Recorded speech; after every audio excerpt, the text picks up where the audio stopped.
So you guys may not know what fuel poverty is. Fuel poverty is basically the heat or eat conundrum. It's when a family is struggling to pay their energy bills, they're struggling to put food on the table, and basically it's a decision, how do I put gas in my car to get to work? How do I put food on the table? And how do I keep my house warm? Maybe I can only set my thermostat to 50 degrees this winter. Maybe I can only set my thermostat to 60 degrees this winter. It's a really, really big problem here, especially in the northern states of Minnesota and the Midwest. Maybe you guys have suffered from this personally. Maybe you know somebody who suffered from it personally, a friend, a family member, a neighbor or something. I know I personally have dealt with this in the past. It was college. We were not very rich. We basically couldn't afford to heat our house for much more than about 45 degrees. Yes, that's me. Wouldn't believe it by looking at it. About 50% of our food came from dumpsters when I was in college. We couldn't even afford to put food on our table. Our house, like I said, was set to 45 degrees. I would wake up some mornings and my drinking water would be frozen on my nightstand. I spent a winter sleeping in my winter camping bag inside my own house.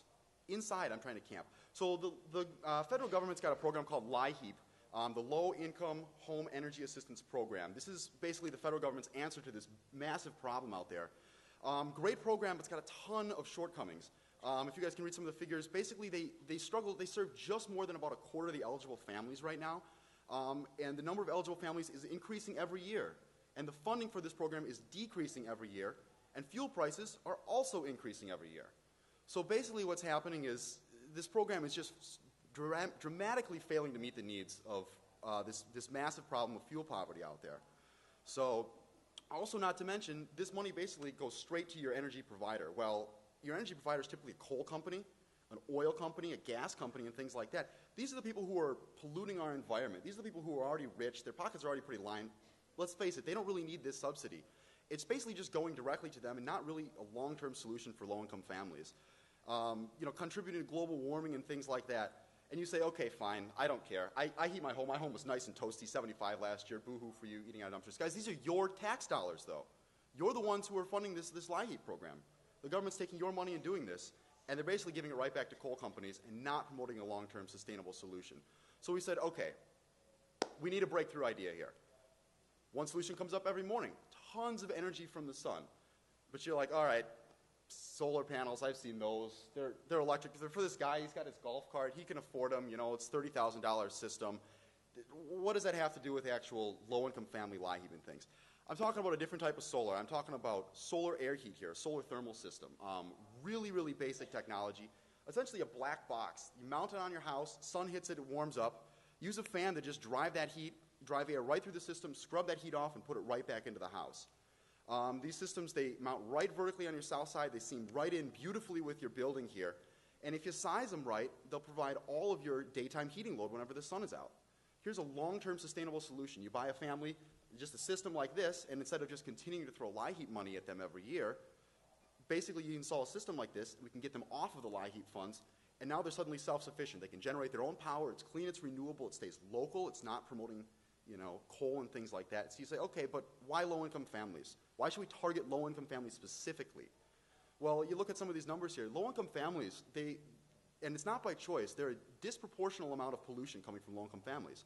Often they're burning like number 2 fuel oil or propane or some even electric heat, which is really dirty when you get down to the coal generation power plants. Their furnace efficiencies are lower because they can't afford to get that Energy Star appliance or whatever. It's just out of reach for them. Some of them live in mobile homes like this. They're leaky, they're drafty, and by nature, mobile homes are designed to let heat out to melt snow off the roofs for reduced snow loading. You can only do so much weatherization on some of these homes. Also, low-income families, some of them pay a really disproportionate amount of their income for just home energy needs. I mean, look at that. If you're below 50% of the poverty line, you're paying over half of your income just for energy needs. Now, how are you supposed to put healthy food on the table for your kids? How are you supposed to drive them to tennis practice at night so they can get engaged in a new sport if you can't even afford to heat your own home? I mean, it's a dramatic problem. You're trying to serve your family, but also trying to make them comfortable and things like that. A lot of sacrifices and a lot of choices. Now, solar is not 100% the answer.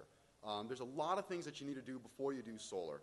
Looking at things like energy audits, energy efficiency measures, switching over to CFL light bulbs, and weatherization, insulation, things like that.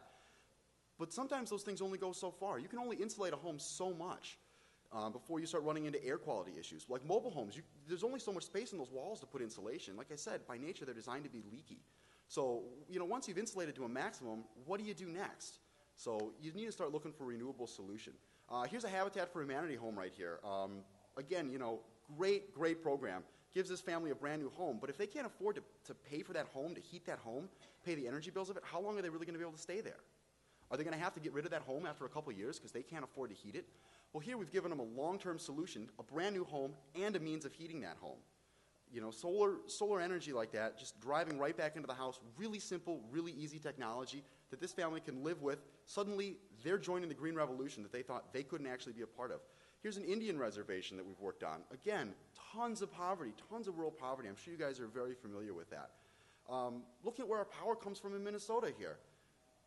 Coal, natural gas, oil. We don't have those resources in Minnesota. You can't just go in your backyard and drive a spike in the ground, natural gas doesn't just pop out. We're importing all this stuff from other states, other nations, other continents. I mean, your tax dollars funding this LIHEAP program are just flooding out of our state. This state spends $25 billion on energy a year, and all of that leaves our state. All of that's your money basically exiting the state. So we need a long-term sustainable solution to this LIHEAP instead of just continuing to throw our tax dollars at this program that's getting nowhere. It's the age-old saying, you can catch a man a fish one day, but he's still hungry the next day. You can pay his LIHEAP bills one year, but next year, they're going to need LIHEAP assistance again. But if you teach a person to fish, suddenly they're self-sufficient. Suddenly they can catch their own fish. If you give a family a renewable energy system that will supplement their heating load and help drive them off of LIHEAP, suddenly next year, they're not looking for a LIHEAP funds. So let's consider it with our tax dollars. Let's look for a long-term sustainable solution to this big problem.